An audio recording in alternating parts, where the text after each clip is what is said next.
Hey guys, this is Will Voslin on the forums. I'm going to do another Geekfight video. This time I'm going to be basically just going over how exactly you're going to be playing Geekfight, how the Geekfight rules work and everything. If you're unfamiliar with Lackey, make sure you watch the video that I did before this one, which is just a how-to or a tutorial on Lackey's features and what all these buttons do and everything. So if you're still unfamiliar with Lackey, make sure you go over that. Basically, I'm going to be reviewing a 20 card cred format that we've been using as our primary format. We do have plans to go to a 40 card cred format sometime in the near future. Cred basically is our win condition. If I get to 5 cred, then I win the game. Cred acts like victory points or win points. And there is a secondary win condition, but cred is our main win condition, and I'll go into more detail on win conditions and how to win the game in a few minutes. First, let me go over the card types and how those card types interact with each other in the game.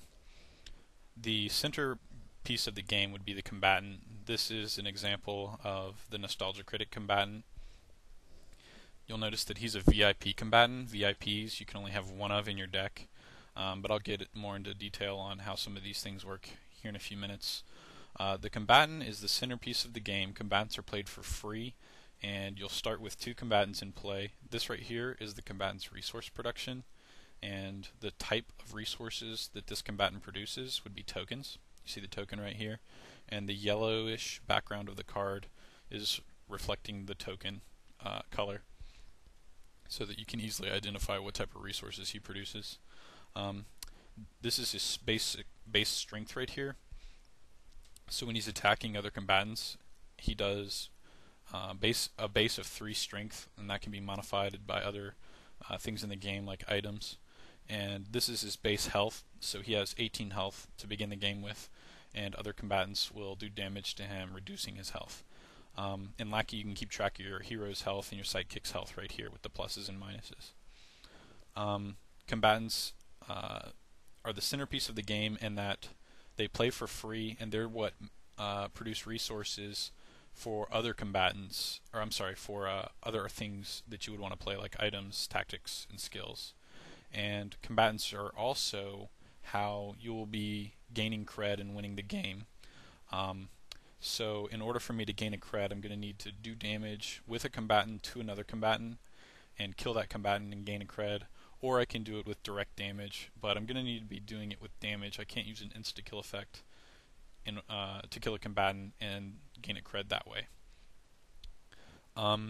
So moving on, items would be the probably second biggest piece of the game. Items are how I beef up my combatant's strength and do more damage to other combatants and make it easier to get cred that way and win the game. So this item right here you'll see has similar jewels. In this case, since it's not a combatant, this resource jewel reflects its cost. So this costs 4 tokens to play, and it produces a bonus of 3 strength onto any combatant that is equipping it. It has an extra +1 modifier for critics, and the Nostalgia Critic is a critic. You'll see that right here, and you'll also see that he gets +2 from prop items, and this right here is a prop gun. So he gets +4 from this item and +2 himself, starting at 3. So it's 5 for himself and 4 for this. So he would be attacking for 9 with wielding just this one weapon. So items, you can see, are a pretty big part of the game. Some items won't just do the basic strength bonus thing like this critic special gun here does. You'll see that hamster jelly is also an item, but it doesn't have any strength or health bonuses. This is more of a control item. You'll see that it has a forfeit ability which can be done instantaneously, and you can change the target of an activated ability to a target of your choice.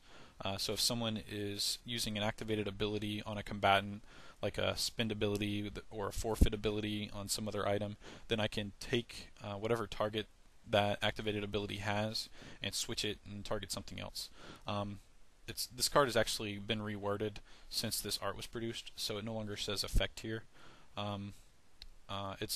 We feel that it's more balanced if it just is activated abilities, since skills technically count as effects and skills are cards.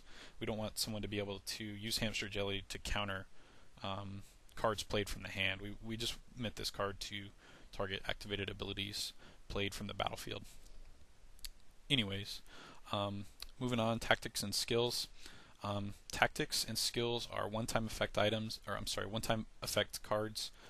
They happen once, and then the cards go to the discard pile. You'll see that tactics are only allowed to be played during your turn, and skills can be played during your turn or during the opponent's turn or whenever. Tactics can only be played during the action step during your turn, and tactics and skills both have the one-time effect and then they're done with, but sometimes the effect itself might linger on the battlefield.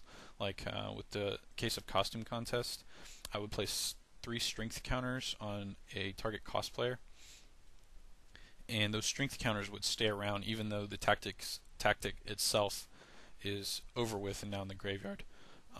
This skill would be something that I would play during combat as my opponent is attacking me or even attacking someone else, and I would play that instantly during his turn and change. I would prevent all combat damage dealt to that combatant, and I would turn it around and deal that damage to another target combatant.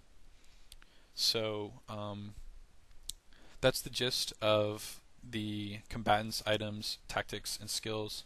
Those are the 4 types of cards that we have in the game. I don't have an example of a buff card here, but we're going to have buffs available for you guys to play with in the very near future. And for those of you who are helping us beta test, you might even see some buffs right away. Buff cards are they basically come into play and stay into play, but they aren't items. So since all combatants are only able to equip 2 items, a buff would be something that goes on top of that, and it would essentially equip, but it's not an equipment, so to speak. So, but it works like that. Not all of them will target combatants themselves. Some buffs might target the entire arena and have an effect on gameplay that way. Like a buff might just come into play and stay into play, have a global effect of dealing a damage to every combatant at the start of their turn, or something like that. And we may have more card types in the future, but I think those are going to be the main ones, and we haven't discussed any other card types, so hopefully it's not too complicated with just the 5 and 4, depending on whether or not you're one of our beta testers. Okay, so the sections of the card would be resources, strength, and health. I've already gone over that just a little bit, but like I said, resources on combatants are production of resources, and the strength and the health are their base strength and health. And then we've got modifiers on items. So you'll see like the Cinemassacre camera, that will be a modifier, and the resources here will be a cost. So then you've also got the type. So this would be type token. This is our sponsor box. So if he's producing 4 tokens, he can only play token items. This here's our sponsor box. Some cards will affect the sponsor box, and the sponsor box comes into play occasionally. So you may need to keep the sponsor box in mind when designing your decks. This is the set icon, and this would be the second out of 26 cards in the Nerd vs. Critic set. This is the card name Nostalgia Critic. Combatant is the type of card. Geek and VIP Critic would be subtypes, although VIP is a unique subtype in that VIP means that I would only be able to have 1 Nostalgia Critic in my deck, period, and VIPs can only be in the arena 1 at a time. So if my opponent plays a Nostalgia Critic, then his Nostalgia Critic would die. So he would not be wanting to play a Nostalgia Critic while my Nostalgia Critic is in play. This right here is the text of the card, and this is what has special effect on the game. And this is the flavor text, which generally has no effect on the game. So I'm trying to keep these videos under 10 minutes, so I hope I wasn't too verbose because I'm coming up on 10 minutes. When I come back, I'll be going over win conditions, phases, and I'll do a quick walkthrough of how to play the game. So back in just a second.